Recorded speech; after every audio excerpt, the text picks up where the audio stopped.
Assalamualaikum warahmatullahi wabarakatuh. Selamat sore sahabat-sahabat Rumah Keluarga Indonesia dimanapun berada. Kita kembali lagi di acara kita, di podcast kita di Ngetik Ngobrol Emak Timika. Sore hari ini kita akan membahas isu yang sedang hangat diperbincangkan oleh ibu-ibu ya di media sosial, di Facebook maupun di grup-grup WhatsApp gitu, tentang gangguan ginjal akut ya pada anak yang diindikasi disebabkan oleh pencemaran salah satu zat ya yang ada di kandungan yang dikandung oleh obat sirup seperti itu. Dan ini ibu-ibu pada bingung nih. Saya mengamati di beberapa media sosial dan grup-grup WhatsApp itu banyak yang gundah gulana seperti itu ya. Gimana nih kalau anaknya sakit, obat sirupnya nggak bisa diminumin lagi, karena pemerintah juga menghimbau bahwa menyetop dulu nih penggunaan obat sirup gitu. Sahabat-sahabat RKI dimanapun berada gitu ya, sebenarnya gagal ginjal akut ini menurut laporan Kemenkes ya, di konferensi persnya pada tanggal 24 Oktober itu terdapat 245 kasus ya dari 26 provinsi, dan fatality rate-nya itu sekitar 57,6%. Jadi dari itu sekitar 141 anak yang dinyatakan meninggal dunia karena kasus ini gitu. Nah, ini yang jadi kepanikan nih di masyarakat kita dan ibu-ibu kita. Nah, sore hari ini alhamdulillah kami telah bergabung ya dengan kami di sini ada Dr. Laksmana Hidayatullah SPA M Biomed. Beliau dokter spesialis anak ya. Beliau praktek di Rumah Sakit Umum Daerah Kabupaten Mimika dan juga RSIA Herlina, dan juga beliau praktek di klinik teliti gitu di Jalan Budi Utomo. Nah, beliau pada sore hari ini bersama-sama dengan kita semua akan membahas tentang apa sih itu gangguan ginjal akut progresif atipikal, atau bahasa Inggrisnya itu acute kidney injury atau AKI gitu. Apa sih itu dan apa kaitannya dengan obat sirup ya selama ini kita sering minum. Nah, kita akan kupas tuntas pada sore hari ini. Sebelumnya kita sapa dulu. Assalamualaikum warahmatullahi wabarakatuh, Dok. Waalaikumsalam warahmatullahi wabarakatuh. Ya, Terima kasih banyak sudah memberikan saya kesempatan sore ini. ya, Dok. Gimana nih, Dok? Apa namanya? Menjawab keresahan ibu-ibu kita ini ya, terutama yang mempunyai anak balita ya, karena gangguan ginjal ini menyerang rata-rata 5 tahun ke bawah seperti itu. Sebenarnya gagal ginjal akut progresif atipikal itu apa sih, Dok? Mungkin bisa menjelaskan dulu, Dok. Jadi sebenarnya gangguan ginjal akut ini bukan hal yang baru ya. Memang dari dulu sudah ada, ya disebut juga dengan acute kidney injury. Cuman yang baru-baru ini terjadi, yang baru-baru ini ditemukan adalah tambahannya ada progresif atipikal, yaitu dia perkembangannya sangat cepat dari kondisi yang baik ke yang memburuk dan tidak diketahui pasti penyebabnya. Selama ini kan kalau acute kidney injury itu kita sudah tahu penyebabnya, ada penyebabnya masalahnya di luar ginjal ataupun dalam ginjal. Tetapi yang masalah gangguan ginjal akut progresif atipikal ini sampai sekarang belum diketahui pasti penyebabnya apa. Nah, apa sih gangguan ginjal akut progresif atipikal ini? Pertama, gangguan ginjal yang menyerang anak usia 0 sampai 18 tahun. Tetapi di Indonesia mayoritas itu yang terkena balita dan case fatality rate-nya paling tinggi pada balita. Kemudian bagaimana kira-kira ciri-cirinya itu, jadi kayak diderita pada anak kurang dari 18 tahun, ada riwayat demam, maupun pada saat terjadi itu dia mempunyai demam dan gangguan infeksi dalam 14 hari terakhir. Nah, kemudian didiagnosis gangguan ginjal akut yang belum diketahui penyebabnya oleh dokternya tersebut. Kemudian ada tidak mengalami kelainan ginjal sebelumnya, jadi benar-benar baru. Kalau memang sudah ada riwayat ginjal sebelumnya, kita tidak bisa menyebut ini gangguan ginjal akut progresif atipikal. Kemudian didapatkan tanda-tanda peradangan maupun kelainan darah pada tubuh anak tersebut. Itu yang disebut dengan gangguan ginjal akut progresif atipikal. Mhm. Kalau misalnya gejala awal nih dok, misalnya di rumah, karena kan tadi dokter menyebutkan bahwa salah satu gejalanya adalah demam, batuk gitu ya, Ya, demam terlebih dahulu. Gejala awalnya itu seperti apa dok? Seorang anak ini mengalami gangguan ginjal akut yang mungkin kita perlu waspadai nih, oh anak ini panas harus segera dibawa ke mana, ke dokter gitu, karena diindikasi apakah misalnya tidak bisa apa dulu seperti itu dok.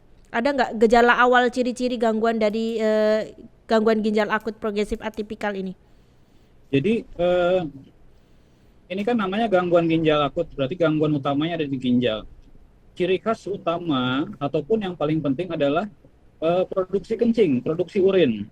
Hmm. Jadi gejala utamanya itu adalah produksi urin yang sangat sedikit ataupun tidak kencing sama sekali. Sejauh mana sih dibilang produksi kencing itu sedikit?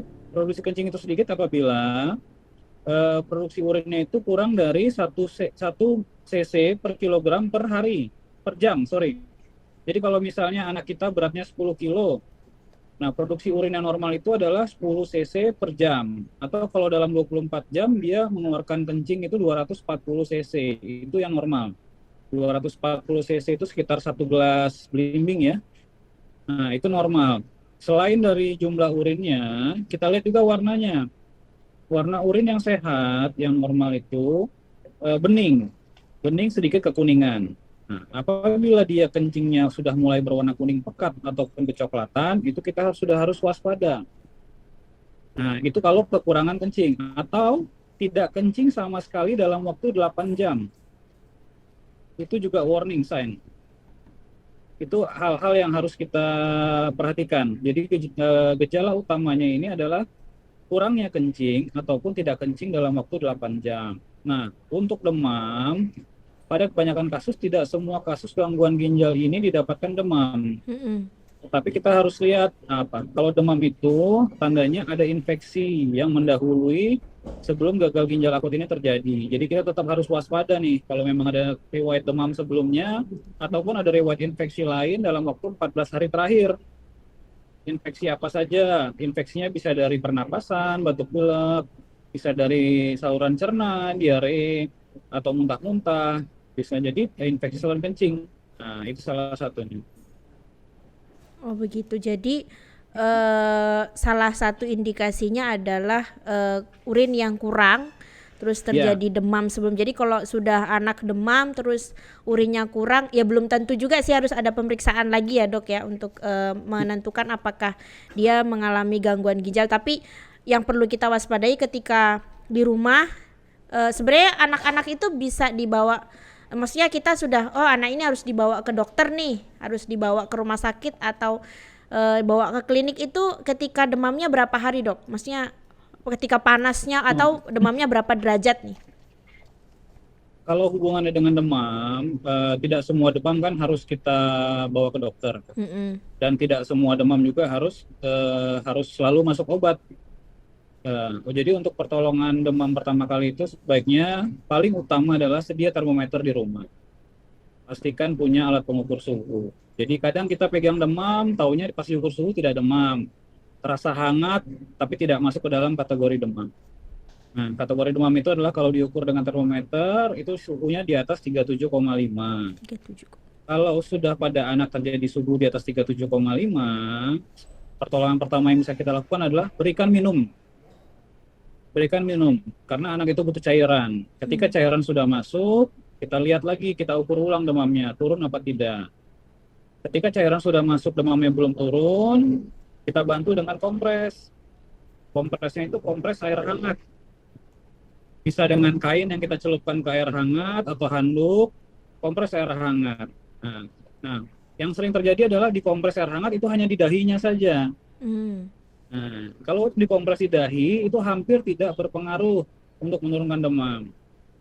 Kompresnya di mana? Kompresnya ada di ciri itu letak kita kompres air hangat itu adalah di pembuluh darah besar. Contohnya di mana? Di leher, di ketiak, di lipat paha. Tujuannya apa? Tujuannya anduk hangat itu melebarkan pembuluh darah Kalau memang tidak bisa dengan itu, suhunya masih di atas 37,5, kita bisa memberikan obat penurun panas di rumah. Itu yang mesti pertolongan pertama pada demam. Tetapi pada gangguan ginjal akut ini yang saya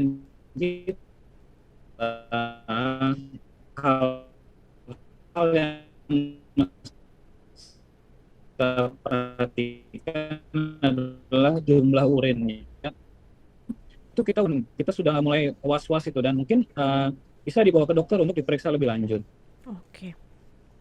Berarti perlu pemeriksaan lab terlebih dahulu ya untuk menentukan apakah si anak ini mengalami gangguan ginjal akut progresif atipikal ini. Ya dok ya? Betul. Jadi untuk memastikan betul bahwa dia ini ada gangguan ginjal, ketika sudah diketahui kencingnya berkurang, dibawa ke dokter, kita akan periksa fungsi ginjalnya. Nah, ternyata setelah kita periksa baru ketahuan apakah ada gangguan apa tidak di ginjalnya. Kalau ternyata kita cek fungsi ginjalnya meningkat, nah, itu ada gangguan. Tetapi kalau kita cek ternyata fungsi ginjalnya masih normal, mungkin saja dia kekurangan cairan atau cairan tidak cukup. Oke. Dok, apa namanya jarak ini kan agak banyak ya, kalau dari laporan Kemenkes itu kan dari 250 dan 240 anak, 45 anak yang terindikasi itu 141 diantaranya meninggal dunia. Sebenarnya penyebab meninggal dunia ininya apa dok? Maksudnya apakah dia karena ginjalnya langsung rusak saat itu? Karena kan sebenarnya ginjal rusak ini juga kan perlu proses ya, seperti itu, atau seperti apa dok? Seberbahaya itu gitu loh. Jadi kenapa banyak case fatality rate-nya tinggi dan cepat sekali meninggalnya? Di sini ada namanya kan progresif, artinya dia perburukannya itu cepat. Dan masalahnya adalah di gangguan ginjal dan penanganan. Kalau ada terjadi fungsi ginjal yang meningkat, ada gangguan ginjal, kalau sudah misalnya itu fungsi ginjal akan menurun. Nah, ketika fungsi ginjal ini kan menyaring semua toksin, semua racun yang hasil metabolisme tubuh kita dikeluarkan lewat kencing. Ketika fungsi ginjal ini menurun, semua racun, semua toksin, hasil metabolisme dalam tubuh kita tidak bisa dibuang. Itu tersimpan dalam tubuh. Nah, akibatnya adalah cepat sekali perburukannya. Kemudian masalah untuk paling utama pada pengobatan anak yang sudah gagal ginjal, yang fungsi ginjalnya sudah menurun, itu pengobatan paling pentingnya adalah cuci darah atau dialisa. Cuci darah ini apakah harus seumur hidup? Belum tentu. Tidak seperti orang dewasa. Cuci darah ini adalah ginjal. Nah, kenapa banyak sekali yang meninggal? Karena tidak sempat dirujuk dan tidak semua tempat bisa cuci darah anak. Contohnya di Indonesia Timur itu yang bisa cuci darah anak itu hanya di Makassar, di Rumah Sakit Wahidin. Di tempat lain tidak bisa. Karena itu yang menyebabkan cepat sekali meninggal. Salah satunya adalah keterbatasan fasilitas itu tadi ya dok ya. Betul. Makanya menyebabkan banyaknya yang akhirnya meninggal dunia karena ya pertolongannya itu terlambat.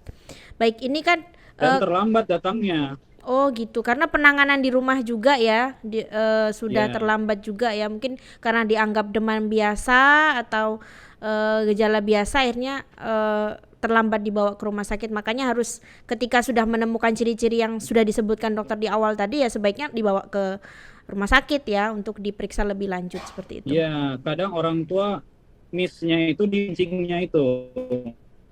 Yang tidak diperhatikan apakah anaknya sudah kencing, jumlahnya bagaimana, warna kencingnya bagaimana. Berarti itu juga menjadi indikasi penting ya saat ini untuk anak ini harus perlu nih ada tindakan lebih lanjut untuk dibawa ke rumah sakit untuk diwaspadai di rumah ya. Baik, untuk ini untuk yang isu yang sedang beredar nih tentang etilen glikol, yang kayaknya bagi kita kan mungkin itu apa sih etilen glikol itu, yang dia diindikasi menjadi salah satu penyebab dari gangguan ginjal akut ini. Sebenarnya apa sih dok etilen glikol itu dan apa hubungannya dengan obat sirup ini gitu? Ini kan lagi viral ya, etilen glikol. kandungannya dalam obat sirup. Kok kita banyak orang tua mikir dari dulu kan obat sirup ini sudah ada ya, kok baru Mm-mm. sekarang ditemukan. Nah, etilen glikol sendiri itu sebenarnya suatu bahan kimia campuran pada obat yang tidak berbau, tidak berwarna, dan terasa manis. Jadi sering digunakan dalam campuran obat itu sebagai pelarut karena tidak semua obat itu bisa dilarutkan dalam bentuk sirup. Jadi butuh suatu bahan yang mempertahankan bentuknya obat tersebut sehingga bisa larut dalam air sehingga bisa menjadi sirup. Nah, sebenarnya etilen glikol ini kalau dikonsumsi dalam batas aman itu tidak berpengaruh, tidak merusak organ. Kapan bisa merusak organ? Ketika sudah melewati batas toleransi yang diatur, yang sudah diinformasikan sebelumnya, etilen glikol ini bisa membentuk kristal. Dia membentuk kristal sehingga menimbulkan gangguan di organ, kayak seperti menyumbat ginjal, gangguan pada hati dan sebagainya. Sehingga ini yang dikhawatirkan salah satu penyebab dari gangguan ginjal akut progresif atipikal tersebut. Oh begitu. Jadi sebenarnya ini bisa ketika dia dalam ambang batas aman, dia bisa, maksudnya tidak berbahaya. Seperti ini sebenarnya utamanya kan disebabkan di Zimbabwe ya kalau nggak salah ya. Di Gambia itu. Gambia ya yang, tapi kalau di Ya, Gambia itu kan dia sekitar 19% gitu ya kalau saya baca artikel dari Kemenkes itu. Dia ditemukan di dalam obat itu yang diproduksi di India seperti itu. Sebenarnya nah, Dok, ini ya, jadi BPOM ini kan kemarin sudah menguji ya. Kalau dari ya, laporan Kemenkes itu menguji 26 jenis obat sirup. Nah, yang melebihi ambang batas aman itu ada 5 jenis yang sudah dipublish di banyak medsos ya. lah ya. Di kemarin juga resmi dari BPOM sudah mempublish jenis-jenis. Nah, jadi 21 jenis lainnya itu berarti terbukti aman kan dari campuran etilen glikol ini gitu. Cuma masyarakat kita ini kan sudah dihimbau untuk tidak menggunakan obat sirup nih. Nah, itu seperti apa, Dok? Jadi kemarin pada saat informasi awal, karena hasil penelitian yang belum keluar, jadi dihimbau dulu obat-obatan sirup yang karena kan tidak semua obat sirup itu mengandung etilen glikol sebagai pelarut ya. Mm-mm. Jadi ketika belum diketahui secara pasti, tidak ada salahnya kita waspada untuk precaution atau untuk penghindaran. Jadi dari BPOM dan Kemenkes menyarankan untuk mengurangi atau menghindari dulu penggunaan obat sirup sampai ada penelitian lebih lanjut. Nah, sekarang penelitian tersebut sudah dilakukan dan sudah dikeluarkan hasil. Jadi dari sebenarnya lebih dari 26, ada lebih 150-an yang diperiksa obat sirup itu, dan ternyata hanya 5 yang Mengandung itu etilen ambang glikol. batas ya, dan 5 obat itu dan memang bebas sekali beredar di masyarakat kita, gampang sekali ditemui di apotek. Di Timika pun juga banyak. Nah, jadi untuk obat-obatan lain sudah terbukti aman apabila dikonsumsi dalam jumlah yang sesuai indikasi dokter. Hmm. Berarti kalau misalnya di rumah ibu-ibu semuanya punya obat yang dia tidak masuk dalam obat paracetamol lah kita sebut ya. Kan Ya, untuk anak-anak ini memang paling mudah paracetamol yang dia bentuknya sirup. Misalnya punya di rumah yang udah kita pakai bertahun-tahun dan tidak ada apa-apa gitu, berarti masih tetap bisa digunakan ya, Dok? Maksudnya nggak usah di stop lah gitu. bisa. Saat ini sudah dikeluarkan penelitian bahwa paracetamol generik yang biasa ada di puskesmas, di fasilitas kesehatan tingkat pertama, itu sudah terbukti aman dan aman digunakan. Karena eh pusing juga ya karena anak 5 Ya, tahun harus betul. harus diminumin puyer atau yang dalam bentuk tablet, ini kan PR tersendiri bagi Nggak anak-anak semuanya gitu. bisa minum puyer. Ya. Dan kan harus ada resep dokter juga kan gitu. Baik, Dok. Ya, Nah, ini ada temuan khusus nih dok di Jogja. Ini ada artikel yang memuat bahwa di Jogja ini ada kasus gangguan ginjal akut juga, yang sebelumnya pasien yang ini tidak diberi obat sediaan sirup. Jadi apakah gangguan ginjal akut ini boleh dikatakan bahwa penyebab utamanya memang ethylene glycol atau tidak seperti itu, atau ada penyebab lain seperti itu? Nah, namanya kan gangguan ginjal akut progresif atipikal. Ada kata-kata atipikal di situ. Jadi memang tidak spesifik penyebabnya, hanya dari ethylene glycol. Sampai sekarang masih dicari tahu apa aja sih yang bisa menyebabkan. Nah, ethylene glycol merupakan salah satu penyebabnya yang sering. Tapi ada lagi penyebab lain. Contohnya adalah infeksi tadi. Riwayat infeksi dalam 14 hari terakhir sebelum gangguan ginjal. Dan ada yang beberapa pasien yang memang diketahui bahwa sebelumnya sempat terinfeksi virus COVID dahulu. Jadi COVID-nya ini mungkin dulu sering kita dengar ada namanya long COVID. Jadi gejala COVID yang bertahan lama. Nah, ada 4 atau 5 pasien gitu yang long COVID itu memang menyebabkan gangguan gagal ginjal. Jadi bukan hanya ethylene glycol yang menyebabkan gangguan gagal ginjal akut progresif atipikal ini, tapi ada hal lain seperti ataupun peradangan akibat COVID yang lama. Jadi masih diliti lebih lanjut apa saja penyebabnya. Berarti banyak faktor ya sebenarnya yang menyebabkan gangguan ginjal akut ini gitu. Jadi tidak hanya spesifik disebabkan oleh obat sirup yang mengandung ethylene glycol seperti itu, tapi ada faktor-faktor lain. Sebenarnya infeksinya ini kalau boleh tahu nih dok, infeksinya ini infeksi seperti apa? Maksudnya pada anak-anak nih yang perlu diwaspadai, yang menyebabkan gangguan ginjal akut ini. Jadi penyebab gangguan ginjal itu kan ada namanya gangguan yang di luar ginjal dan gangguan di dalam ginjal. Gangguan di luar ginjal itu yang sebelum ginjal itu bisa diakibatkan oleh infeksi, misalnya infeksi saluran cerna, yaitu diare. Ketika diare, kekurangan cairan, maka pasokan air ke dalam ginjal berkurang sekali, drastis, dehidrasi. Itu bisa menyebabkan fungsi ginjal terganggu. Kemudian kalau infeksi di luar lagi, yang paling sering itu adalah infeksi pernapasan, batuk pilek, ataupun infeksi kulit. Nah, jadi pada infeksi gangguan, tidak semua infeksi pernapasan ya, tidak semua batuk pilek. Tapi batuk pilek yang diakibatkan oleh bakteri yang kuat, itu bisa menyebabkan larinya ke gangguan ginjal.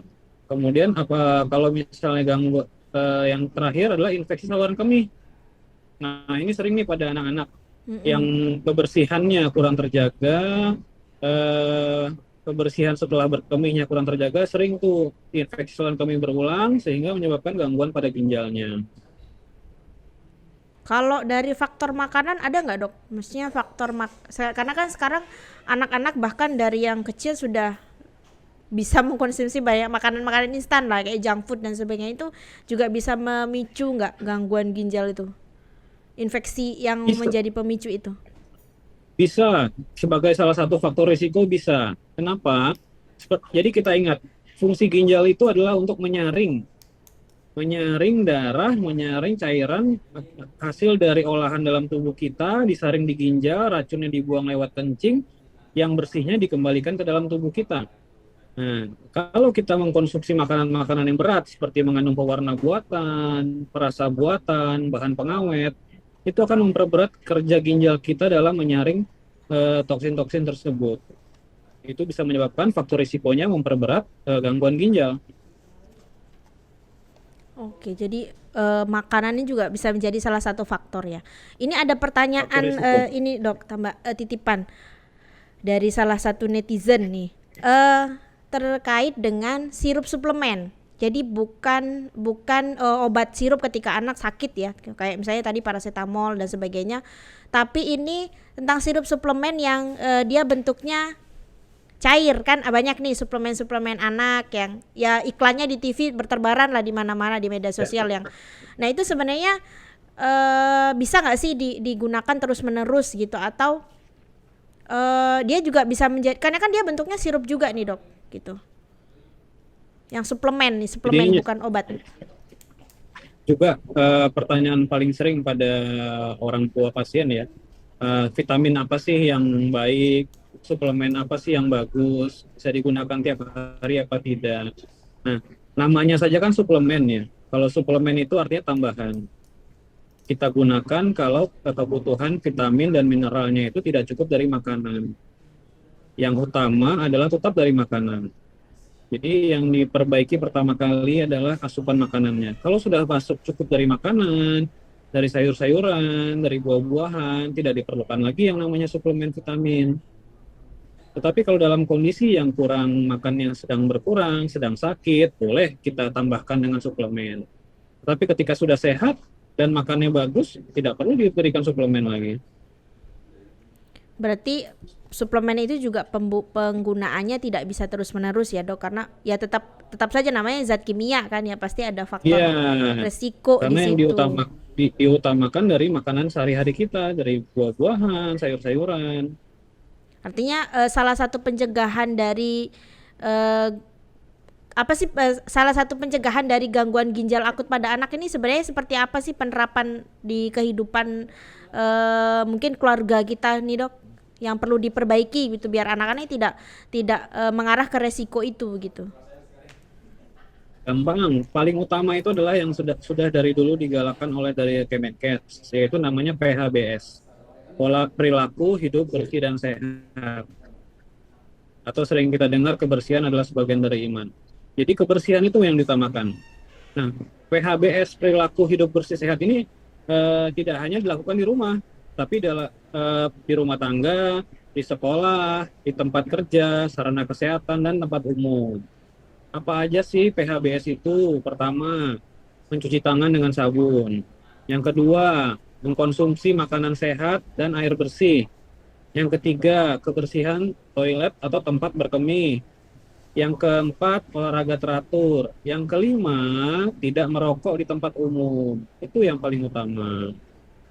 Jadi pola hidup kita balik lagi ya. Jadi salah satu pencegahan dari meskipun ini pandemi mungkin beberapa orang sudah menganggapnya berlalu ya karena kita melihat penggunaan masker dan sebagainya juga sudah berkurang. Sudah Tapi ada berkurang. timbul lagi ini berarti tetap harus nih PHBS-nya harus tetap diterapkan di rumah seperti itu. Nah, ini masih ada yang bingung nih, Dok. Pertolongan mungkin tadi belum menyimak. Pertolongan pertama ketika anak panas dan demam dan batuk gitu. Apa yang bisa diberikan pertama kali terus biar nggak panik duluan nih. Selain tadi kita harus punya termometer karena kan biasanya ibu-ibu ini pakainya tangan meter bukan termometer gitu. Oh, demam dikit nggak usah mandi gitu, Iya. demam dikit kasih ini gitu. Nah sebenarnya pertolongan pertama ketika anak itu dikatakan demam terus seperti apa, terus pertolongannya seperti apa ketika anak demam dan batuk, terus mungkin masih ada juga yang sudah kadung di dalam pikirannya udah nggak boleh minum obat dulu nih. Itu seperti apa sih sebenarnya? Yang penting nggak minum obat dulu tapi bisa penanganan awal nih biar ketika anak-anak demam ataupun batuk seperti itu. Karena ini lagi musim juga nih, anak-anak di Timika nih Iya. panas, demam, batuk, pilek itu lagi musim seperti itu. Itu seperti apa, Dok? Jadi ini saya bedakan ya antara demam dan batuk pilek. Untuk demam tadi seperti yang tadi saya bilang bahwa pertolongan pertamanya adalah utamakan kita punya termometer di rumah. Karena banyak dari kita yang hanya dengan tangan. Jadi mungkin tidak demam tapi dirasakan demam, langsung buru-buru masuk obat. Jadi usahakan di tiap rumah tangga itu punya termometer. Kemudian pastikan anaknya demam. Kalau demam itu di atas 37,5 derajat Celcius. Pertolongan pertama tadi, pertama adalah berikan cairan atau minuman yang cukup banyak. Yang kedua, kompres dengan air hangat. Kompresnya sekali lagi bukan di jidat, bukan di dahi. Kompresnya di leher, di ketiak, di lipat paha. Tujuannya supaya pembuluh-pembuluh darah besar kita terbuka sehingga udara panasnya bisa keluar. Yang ketiga, berikan pakaian yang tipis sehingga anaknya juga tidak udara panasnya bisa cepat keluar. Ketika itu sudah dilakukan, dan demamnya diukur masih di atas 37,5, baru kita masuk ke obat penurun panas. Obat penurun panas ini termasuk golongan obat hijau, yang di botolnya itu ada bulatan warna Bulatan hijau hijau ya. itu. Nah itu obat, ya itu aman. Jadi bisa selalu siap sedia di rumah. Itu untuk demam. Nah kalau untuk batuk pilek ini juga, eh, sebenarnya tidak semua batuk pilek itu perlu obat, ya. Kenapa? Karena batuk pilek itu atau biasa kita sebut dengan selesma, itu 70% penyebabnya akibat virus. Nah, kalau virus itu, apabila virus itu bersifat sembuh sendiri, nah, jadi dia akan hilang sendiri nantinya. 30%-nya yang mungkin akibat bakteri itu perlu obat-obatan khusus nantinya. Nah, dan dalam kurun waktu 1 tahun, anak-anak itu bisa 4 sampai 6 kali terkena batuk pilek itu masih normal. Jadi kapan nih kita harus bawa anak kita ke dokter? Pertama, misalnya kalau demamnya sudah lebih dari 3 hari tidak hilang dengan pemberian obat. Yang kedua, ada riwayat kejang. Nah, itu kita lebih mesti hati-hati. Yang ketiga, makan minumnya terganggu. Kalau dia demam, batuk pilek, tapi anaknya makan minumnya bagus, tidak terganggu, belum perlu diberikan obat. Nah, yang terakhir, yang keempat adalah kalau demam disertai gejala infeksi berat. Seperti apa gejala infeksi berat? Misalnya kalau infeksinya saluran napas, batuk pilek disertai sesak napas. Napasnya sampai cepat, kemudian dadanya naik turun kalau napas, tidak bisa tidur. Terus kalau misalnya dia ada demam dengan infeksi pencernaan, diarenya banyak, sampai anaknya lemas, tidak mau minum. Nah, itu perlu kita bawa ke dokter. Berarti ada nggak semua demam ataupun batuk pilek itu harus langsung dibawa ke dokter gitu ya. Tapi ada Betul. indikasi-indikasi tadi kalau misalnya demamnya lebih dari 3 hari setelah dikasih obat baru bawa ke dokter seperti itu. Oke. Ya, jadi tidak perlu buru-buru sebenarnya. Berarti penanganan di rumah juga, maksudnya ditangani dulu sebaik mungkin di rumah gitu. Dan tadi ya dok perlu diperhatikan apa tadi eh, keluarnya urin ya. Pastikan bahwa keluarnya Ya, urinnya itu normal seperti itu. 240 ya. cc ya tadi kalau nggak salah. Nah, Jadi yang ya. disebut normal itu jumlahnya 1 cc per kilogram berat badan per jam. Jadi kalau misalnya beratnya badan kita, anak kita 10 kilo, yang normal itu dalam waktu 1 jam itu urinnya 10 cc. Kalau dalam 24 jam berarti 10 kali 24, dalam 24 jam itu yang normal 240 cc. Oh berarti parameternya dari berat badan dulu nih. Berarti berat Berat badannya badannya, per betul. 1 cc Ya, per kilogram per jam seperti itu, menghitungnya seperti itu ya, diamati ya, termasuk warnanya tadi ya kata dokter. betul. Nah ini terakhir nih dok, tips nih Warnanya karena tadi.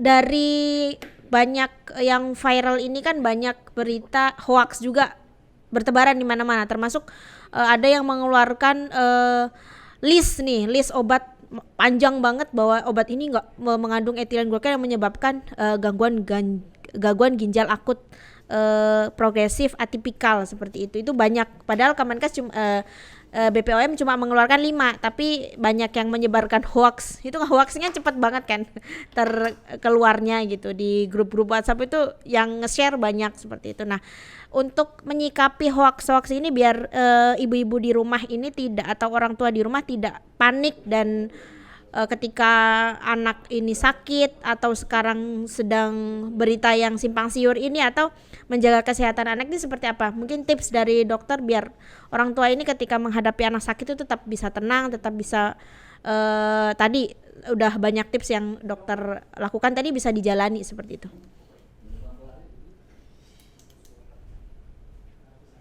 Jadi pertama, jangan panik.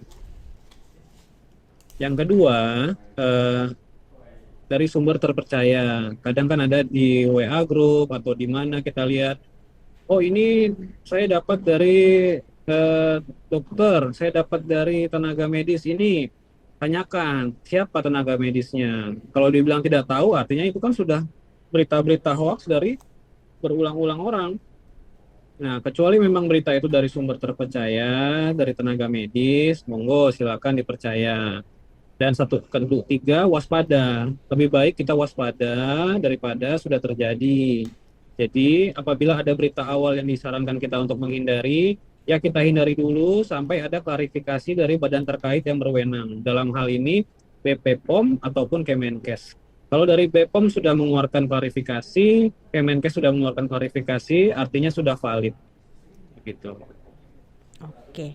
Jadi untuk masalah obat sirup ini selain 5 yang tadi diposting oleh yang beberapa waktu lalu diposting resmi oleh BPOM itu, selain itu aman ya, Dok? Sampai saat ini masih aman dan belum tentu 5 obat yang tadi itu memang berbahaya. Jadi 5 obat tadi masih diteliti lagi sekarang apakah betul menyebabkan gangguan ginjal. Nanti akan dipublikasi lagi hasil penelitiannya. Oke, berarti nggak perlu buru-buru dulu gitu ya. Misalnya yang ada yang bertanya itu lagi mengkonsumsi antibiotik tapi dalam cair, apakah harus dihentikan atau enggak? Padahal antibiotik kan harus habis nih, Dok. Berarti harus tetap dilanjutkan ya, meskipun ya dia dalam keadaan dalam dosis sirup seperti tadi ada sempat bertanya seperti itu.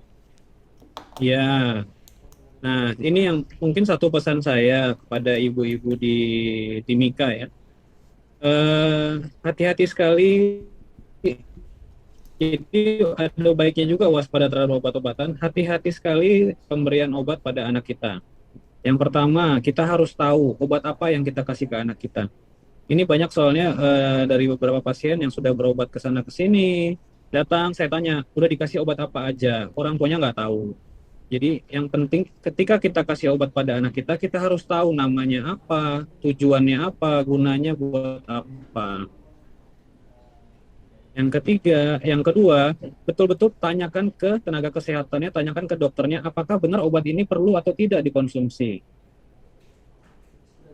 Jadi memang betul-betul butuh. Ketika memang betul-betul butuh dikonsumsi dan sesuai indikasi, silahkan dikonsumsi. Dan yang ketiga, turuti atau pastikan mengikuti aturan yang sudah dikasih oleh dokter. Ketika dokter bilang sudah dihabiskan, dihabiskan. Jangan diberhentikan di tengah-tengah karena dianggap sudah mulai sehat, nanti dihentikan. Tidak. Ada obat yang harus memang dihabiskan, ada obat yang bisa dihentikan kalau gejalanya sudah selesai. Itu berarti harus kita juga harus aware ya dengan obat-obatan. Ketika ke dokter pun harus bertanya nih, obat ini Hanya, dihabiskan itu atau wajib tidak. ditanyakan. Ya, karena biasanya latahnya masyarakat kita itu kalau udah sembuh nih, udah nggak usah di contohnya aja kayak banyak yang terjadi kayak malaria begitu kan, obatnya udah belum habis, udah dihentikan karena udah merasa sehat, padahal masih ada virus yang ada di dalam sehingga Ya. mudah terjangkit kembali. Salah satu kan indikasinya seperti itu, termasuk pada anak pun seperti itu ya, Dok ya. Betul. Jadi ada obat yang memang harus dihabiskan, ada yang boleh dihentikan ketika gejalanya sudah selesai. Itu ditanyakan ke dokternya. Baik.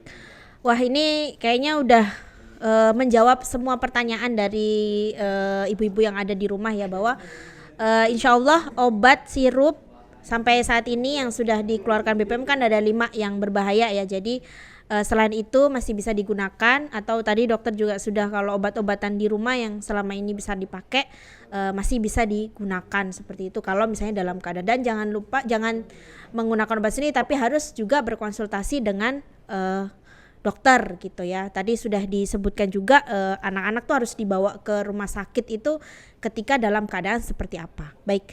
Dan juga jangan lupa tadi sempat pesan dokter yaitu PHBS, penerapan hidup bersih dan sehat. Itu menjadi kunci kita dalam perilaku hidup bersih dan sehat. Oh ya, perilaku hidup bersih dan sehat.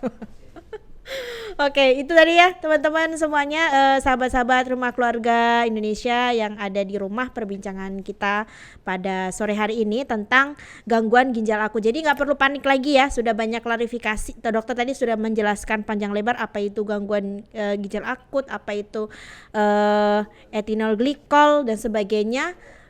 Dan obat yang aman seperti apa tadi dokter sudah menjelaskan.